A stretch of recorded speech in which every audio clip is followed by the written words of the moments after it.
Hi dears, this is Raji. We are learning the chapter Sulphuric acid. In the previous videos, we were discussing about the concentrated as well as the dilute acid properties of sulphuric acid. Okay. In this video, we are going to discuss a very important concept. If you have provided with concentrated sulphuric acid, how to detect it? In an aqueous solution, SO4 2 minus ions are present. How can you identify the presence of it? So related to this concept, you will be getting questions like what will be the observation of the reaction, what will be the color of the precipitate, and they will ask you what will be the solubility of the precipitate in excess of a particular solution also. So we are going to discuss all this concept, and at the end of the video we will be discussing the board questions also related to that. Okay? Yes. See this picture. You have provided with a concentrated acid. How we will confirm that it is concentrated sulphuric acid? For that, we will add little bit of copper to concentrated sulphuric acid. What will be the reaction of copper and dilute sulphuric acid? Do you know that? Copper will never react with dilute sulphuric acid. What's the reason? Reason is that in the reactivity series, the position of copper is below. So, copper will be incapable of displacing hydrogen from acid. So, what will be the reaction of copper and dilute sulphuric acid? You should write no reaction. Okay? But concentrated sulphuric acid can react with copper. Why? Because concentrated sulphuric acid has got an oxidizing property. What will be the product of the reaction and how to balance the chemical equation, everything we had discussed in the previous video. Okay, you can just go through that. So how to predict the product of the reaction? Whenever concentrated sulphuric acid is used, one product obtained will be definitely sulfur dioxide. Another product obtained will be definitely water. Along with that, a salt also will be formed. In this case, it will be copper sulfate. Okay. So, what will be the observation of the reaction when copper is added to concentrated sulphuric acid and the test tube is slowly heated? A colorless gas with a burning sulfur smell will be evolved out of the test tube. That is nothing but sulfur dioxide. In order to confirm that gas evolved as sulfur dioxide, we will pass it through acidified potassium dichromate solution. Then what will be the observation? It will be turning into clear green.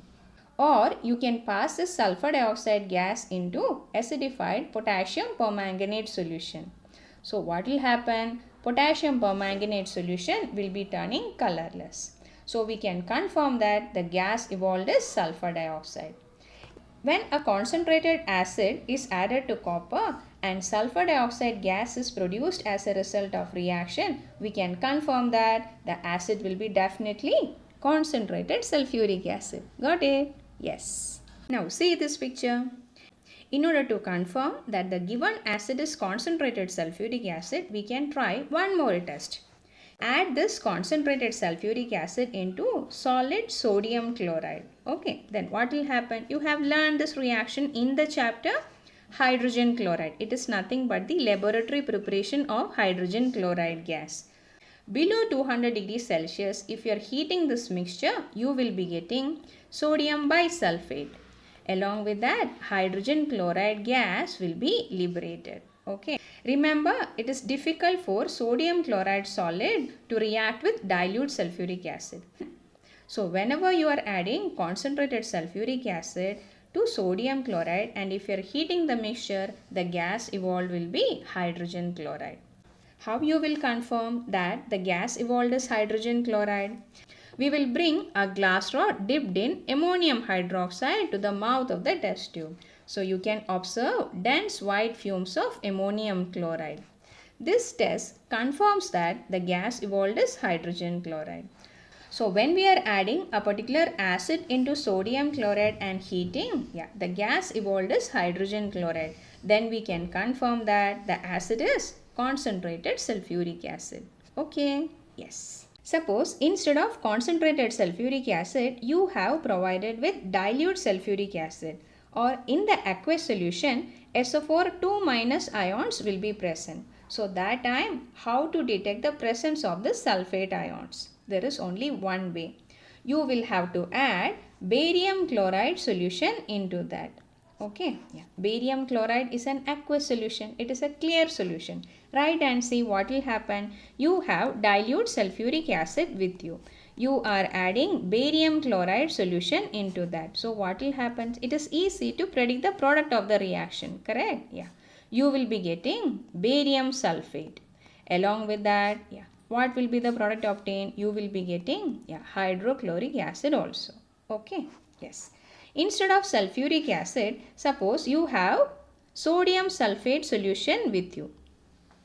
So what will be the reaction? Whenever sulfate ion is present, how can you detect it? You will add barium chloride solution into that. Predict the product of the reaction. One product will be barium sulfate. Another product obtained in this case will be sodium chloride. Easy. And what is so special about barium sulfate? Remember, barium sulfate is a white precipitate. And whenever you are getting barium sulfate as a product of a reaction, you will have to write the solubility of barium sulfate also. You can write that barium sulfate is a white precipitate that is insoluble in all mineral acid, you should write. Okay, teacher is expecting that answer from you. So that will make your answer more beautiful. If SO4 2- ion is present in the solution, we will be adding barium chloride solution into that. You will be getting a white precipitate insoluble in all mineral acid, you should write. Got it? Now a question will come to mind. Why barium sulfate is insoluble in all mineral acid? In order to understand, I'll tell you an example. Okay. See, there was a system in ancient India. Okay. That was called Swayamvara. Have you heard about that? Yeah. A beautiful princess would be allowed to choose a prince of her choice as her partner. So good, right? Yes. So suitors who had been invited to the palace would be put through a series of tough tasks. Okay. So the princess will be observing each and every one. And at last, she will be choosing the most powerful, intelligent and handsome prince from them. Okay, yes. So you will be thinking, okay, why we need to speak about Swayamvara in between? Imagine Ba2 plus ion is a beautiful princess who is searching for a suitable prince. And sulfate is that handsome, powerful and intelligent prince, right? So among so many suitors, she chose that prince already. Okay. By this time, you are adding other mineral acid like hydrochloric acid or dilute nitric acid. Why? In order to check whether barium sulfate is soluble in this. Yeah, so can you tell me which will be the anion that are present in this acids? It will be Cl- ion and NO3- ion also. So when Princess Barium is observing, Prince Chloride and Prince Nitrate is not so powerful and handsome as Prince Sulphate. Okay, so she doesn't want to choose chloride also, nitrate also. Or you can tell that sulfate ion being a more powerful anion, the force of attraction between Ba2 plus as well as SO4 2- ion will be more stronger, so that it won't be combining with weak anions like Cl- and NO3- ion. So that's the reason we say barium sulfate is a white precipitate that is insoluble in hydrochloric acid as well as nitric acid. Got it? Yes. Now see the questions. These are the board questions related to the topic which we have discussed now. You will be able to answer all the questions. Read and find out. Dilute sulfuric acid and barium chloride. Write the equation for the following reaction they are asking. Write and see. Barium chloride is BaCl2. To that we are adding H2SO4. Easily we can predict the product of the reaction. Correct, no? What will be the product of the reaction? Barium sulfate will be a white precipitate. Along with that, hydrochloric acid also will be formed. Got it? Yes. Read the next one. When compound A is made to react with barium chloride solution, a white precipitate is formed which is insoluble in dilute nitric acid or dilute hydrochloric acid. So they are asking which is that compound A. Okay, what might be the compound? Right, and see, A is reacting with barium chloride. Okay, yeah. And you are getting a white precipitate that is insoluble in dilute nitric acid and dilute hydrochloric acid. So which will be that white precipitate? Now only we had discussed, that is barium sulfate. If barium chloride solution is added to something, barium sulfate is forming as a result of the reaction. If so, what will be this compound? It should be definitely containing a sulfate. Okay. So if they are asking which is that compound A, you can write it as sodium sulfate, or H2SO4 also can be written. But if they are asking which is the anion, you can write sulfate ion. SO4 2- ion you can write. Got it? Yes. Now see this question. HCl, HNO3, H2SO4 are the formula of three compounds. Which of this compound has the highest boiling point and which has the lowest? We had discussed this already. Sulfuric acid is considered as a non-volatile acid. What's the reason? Its boiling point is 337 degrees Celsius we said. Okay. Nitric acid, it is 83 degrees Celsius.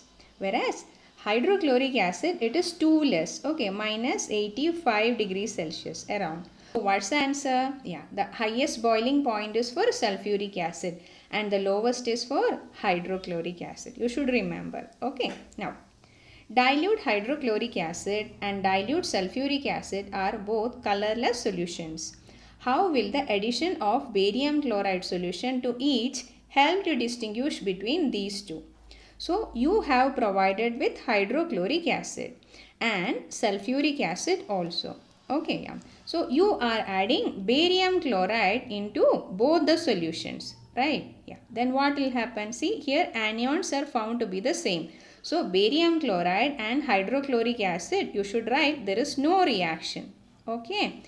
Whereas barium chloride and sulfuric acid, it will react together. Immediately you will be getting a white precipitate of barium sulfate. So how you will write the answer? If you are adding barium chloride solution to hydrochloric acid, there is no reaction you should write.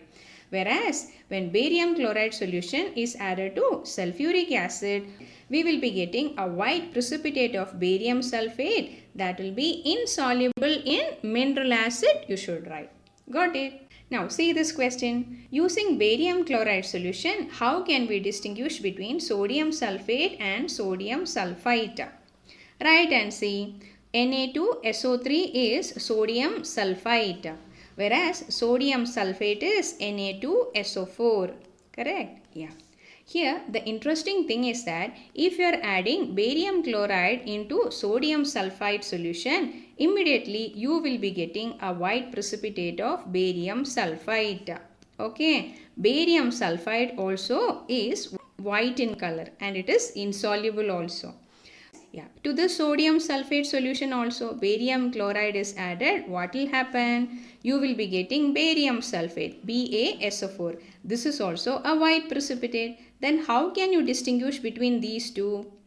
Either you can add dilute hydrochloric acid or dilute nitric acid to barium sulphate.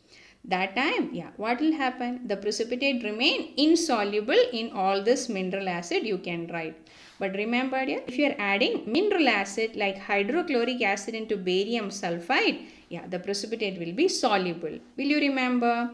Barium sulphide is a white precipitate that will be soluble in mineral acid, whereas barium sulphate is a white precipitate that will be insoluble in mineral acid. Got it? We have discussed a very small topic and you have answered these many questions. See you in the next video. Thanks for watching.